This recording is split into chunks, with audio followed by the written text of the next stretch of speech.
Hello friends, पिछले video में हमने बात की पोस्टपार्टम डिप्रेशन।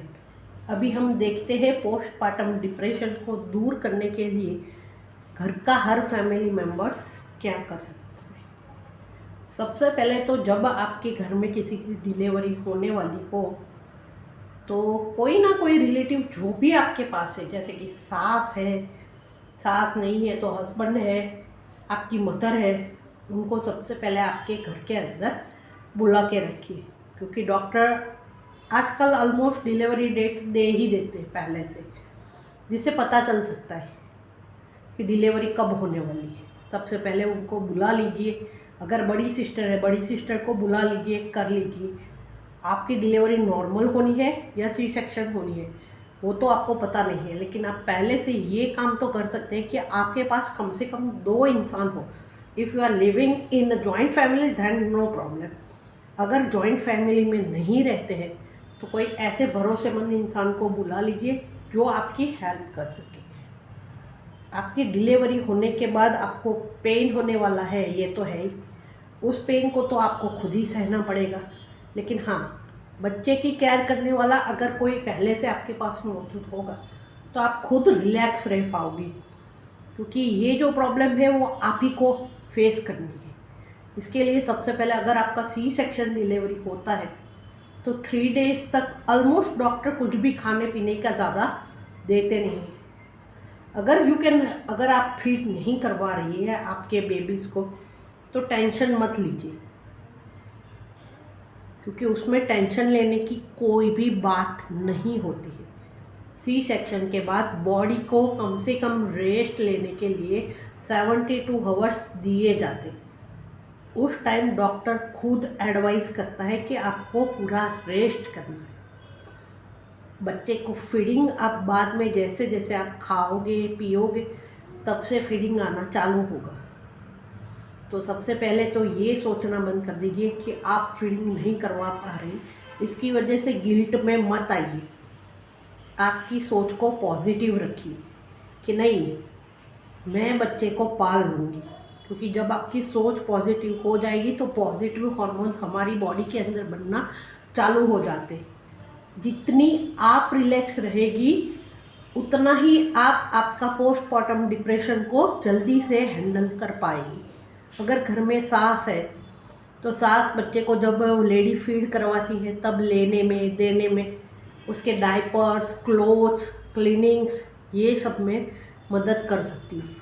अगर आपके पास सास नहीं तो छोटे मोटे ये जो काम होते हैं कि जैसे कि मालिश करवाना, बच्चे को लेना, देखना, थोड़ी देर डायपर चेंज करना, कपड़े चेंज करना बच्चे के, ये सारे काम हस्बैंड भी कर सकते हैं। और खाना खाने का जब से डॉक्टर बोलता है करता है तब से आप उनको ग्रीन वेजिटेबल्स दे सकते हैं। एज ए सलाद के रूप में पतली दाल दे सकते हैं। दिन में एक आध बार सुबह मॉर्निंग में चपाती दे सकते हैं। हल्के से चावल दे सकते हैं, खिचड़ी, मूंग दाल का दलिया, मिल्क, ये सारी चीज़ें आप दे सकते हैं बना के। फ्रूट जूस, अगर आप फ्रूट जूस देते करते हैं तो भी वो हाइड्रेट रहती है। जैसे जैसे न्यूबॉर्न और मदर खाएंगे वैसे वैसे फीडिंग बनना धीरे धीरे चालू होती है करती है। इसकी वजह से क्या होता है कि जो माइंड में एक जो माइंड सेट में डर रहता है लेडी के कि नहीं, मैं बच्चे का कुछ नहीं कर पा रही हूँ, मेरा बॉडी वीक है, अगर आप उसका फिजिकल और मेंटल सपोर्ट साथ में करोगे तो वो जल्दी से ये सिचुएशन से बाहर आ सकती है। अगर आपके घर में ससुर जी है, देवर है, तो वो बाहर से सब्जी ला सकते हैं, मिल्क ला सकते हैं। इवन किचन में आपकी सास की, आपके हस्बैंड की कपड़े डालना वॉशिंग मशीन में, ये सारी हेल्प कर सकते हैं। जो हाउस होल्ड वर्क होते हैं थोड़े थोड़े वो भी कर सकते हैं। और हो सके तो उनको आप 3 से 4 वीक फुल रेस्ट करवाइए, चाहे नॉर्मल डिलीवरी हो या सी सेक्शन डिलीवरी हो। क्योंकि नॉर्मल डिलीवरी में भी ब्लीडिंग तो होता ही है और सी सेक्शन में भी ब्लीडिंग तो होता ही है। तो जो वुमन का बॉडी है उसको रिकवर करने में मेडिकल कहता है कि कम से कम 6 weeks is a necessary rest. अगर 6 वीक आप रेस्ट नहीं दे पाते तो कम से कम 15-20 दिन तो रेस्ट करवाना बहुत ज़रूरी है। क्योंकि अगर माँ मजबूत, माँ स्वस्थ नहीं होगी तो बच्चा स्वस्थ नहीं रह पाएगा। इसीलिए सबसे पहले माँ और बेबी, चाहे बॉय हो या गर्ल हो, दोनों की जितना आप हो सकते हो उतनी मदद कीजिए। क्योंकि इस टाइम पे जो सपोर्ट किया जाता है वो सपोर्ट किसी भी औरत को, चाहे वो पैसे वाली हो या गरीब हो, सबको लाइफ टाइम याद रहता है। क्योंकि ये उसकी ज़िंदगी का सबसे मुश्किल समय होता है। अगर ये अच्छे से आपने बिता दिया तो फिर उसको आगे जाके ये कभी फील नहीं होगा कि उसकी डिलीवरी के टाइम पे आपने उसका सपोर्ट नहीं किया था। तो घर में जितने भी मेंबर्स हैं वो छोटे मोटे, ये डेली रूटीन के छोटी मोटी हेल्प, आपकी छोटी मोटी हेल्प किसी की लाइफ में बहुत इम्पोर्टेंट रोल अदा कर सकती है। तो इसीलिए घर में जितने भी हैं उतने घर के मेंबर्स हो सके उतना सपोर्ट करें, पॉजिटिव माहौल बना के रखें। क्योंकि जितना शांति पॉजिटिविटी आसपास में होगी उतना ही बॉडी जल्दी रिकवर करता है। चाहे कोई भी डिप्रेशन हो या कोई भी बीमारी हो, तो हो सकता है उतना पॉजिटिव माहौल रखें, एक दूसरे का सपोर्ट करें। क्योंकि बेबी के आप भी कुछ ना कुछ लगते हो। ये मत भूलिए कि एक माँ जब बच्चा 9 महीने के बाद पैदा करती है तब उसका दूसरा जन्म होता है, करता है। इसके लिए दूसरा जन्म होना करना आप समझ सकते हो कि दोनों की सिचुएशन बहुत क्रिटिकल होती है। जब पैदा होते हैं तब डिलीवरी को, पेन को झेलना किसी भी रीत से आसान नहीं होता, चाहे सी सेक्शन हो या नॉर्मल हो। इसे दूसरा जन्म ही मान सकते हैं।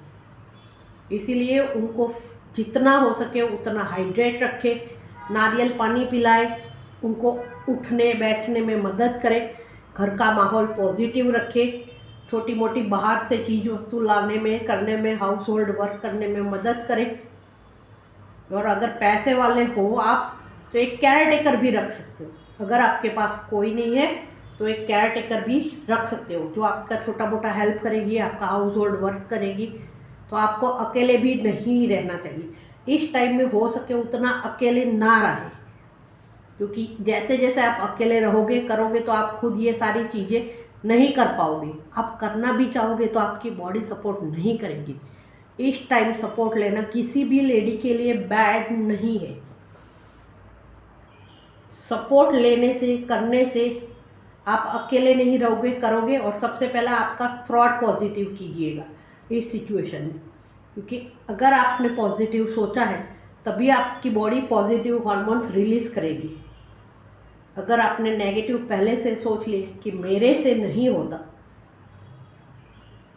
तो ये टाइम निकलना बहुत मुश्किल हो सकता है। इसीलिए पहले से जब भी आप डिलीवरी रूम में जाए तब से पॉजिटिव माइंड सेट करके जाइए। क्योंकि जब आप लेबर रूम में जाते हो, करते हो, अगर आप डरे हुए हो तो आपका बॉडी का रिएक्शन भी वैसा ही होता है।